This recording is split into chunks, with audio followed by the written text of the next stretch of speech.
Manto's world has been torn into pieces. Lahore is his destination, a city of unfamiliar faces. But Manto knows darkness well. His writing has always walked the fine line, unafraid to explore the harsh truths of life. The Bombay he loved is gone, and the truth feels just out of reach. Manto Saab sits at his desk, a cigarette between his fingers, staring at the blank page in front of him. What will he write? What can he write? हाथ छोड़ने वाले की अपनी अज़ियत है और हाथ छुड़वाने वाले की अपनी कहानी है, लेकिन इस अमल में मोहब्बत यतीम हो जाती है. One who releases his hand has his own agony, and the one who pulls it away has his own story. But during this process, it is love that gets orphaned. Manto had a difficult childhood, and the hostile attitude of his stepbrothers and his father's strict nature affected him immensely. He received a sparse education at home until the age of 10. He then attended a local Muslim school and finally Aligarh Muslim University, which he left without taking a degree. He began his career as a translator. This direction was influenced by his friend Abdul Bari, who was a journalist and a scriptwriter, and he encouraged him to read both in English and Urdu, to write translations of Victor Hugo and Oscar Wilde in Urdu. Manto read Tolstoy, Dostoevsky, Zola, Chekhov, Balzac, among many others, and learned to master the craft of short story from these writers. Before I start preaching about the exact bits that I like about his writing and the instances that need to be talked about, let's learn a little. His short story Tamasha was published in 1934. Further stories followed in the Aligarh magazine Saki and other literary journals. Around this time, Manto moved to Bombay from Ludhiana and started working in the film industry. He edited a monthly film magazine called Musawwir and wrote scripts for companies like Filmistan Limited and Bombay Talkies. He also worked for All India Radio as a writer for features and dramas. I started this video with the horrors of partition, and this is where it comes into play. Manto Sahab is, in my opinion, well the public's opinion, the chronicler of fiction on partition, and many of his memorable stories are woven around the horrors of the event. Thanda Gosht, Siyah Hashiye, Khol Do, and Toba Tek Singh are only a few of his seminal works on the subject. What others think of Manto Sahab will come later into the video. Manto established his distinctive form in the book Black Margins or Siyah Hashiye, 32 sketches of compressed power, some no more than a few sentences long, which brought to life the obscene logic of the New World. The stories are not just expressions of shock, they are modes of refusal, a response to facts that will ought not, be easily assimilated into a narrative. The ink feels fresh, wet. Manto remains our eternal contemporary, his capacity to unnerve undiminished. His fiction routinely blurs the line between life and death, sanity and madness. You will cross the threshold without knowing. You will not be able to see what you have become. There is no self-knowledge or remorse, no greater sense of justice than there was in 1947, nor does the author permit himself the reprieve of moralizing. There are only loops of retribution.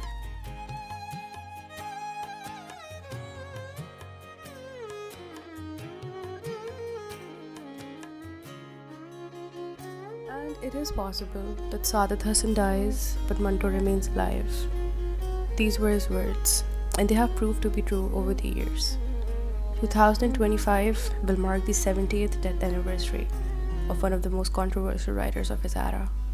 What always stands out is him walking a dangerous path, unafraid to tackle difficult and controversial topics head-on. Throughout his life, he stayed true to portraying the raw, unfiltered reality of his time and to capture life's harsh truths. But let's not waste time and talk about the title of the video, shall we? His stories, and the reason why I'm asking you to read them, is because they are a true reflection of realism. He addressed complex issues in a straightforward way, avoiding unnecessary complications. And in a world obsessed with purity and morality, Manto focused on the lives of Bazari Aurtein, prostitutes, often making them the heroes of his tales. These characters, though flawed, showed incredible humanity, courage, resilience as their stories unfolded. Through his work, Manto gave a voice to the voiceless and challenged the rigid structures of society. Of course, owing to this, his narratives were witnessed as pieces of obscenity, to which he argues in Lazat-e-Sang, God alone knows why the prosecution describes a short story as obscene when it is not even remotely so. If I want to mention a woman's breasts, then I will call them a woman's breasts. A woman's breast can be called peanuts or a table or a shaving razor. Though it has to be said that for some people, the very existence of women is an obscenity. Then what to do of that?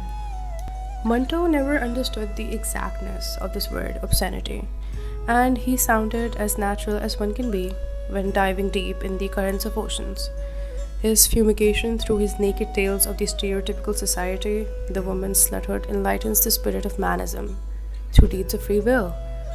I mean, what reason could there be for such hatred to be shown only when a woman offers to sell what she has of value, her body?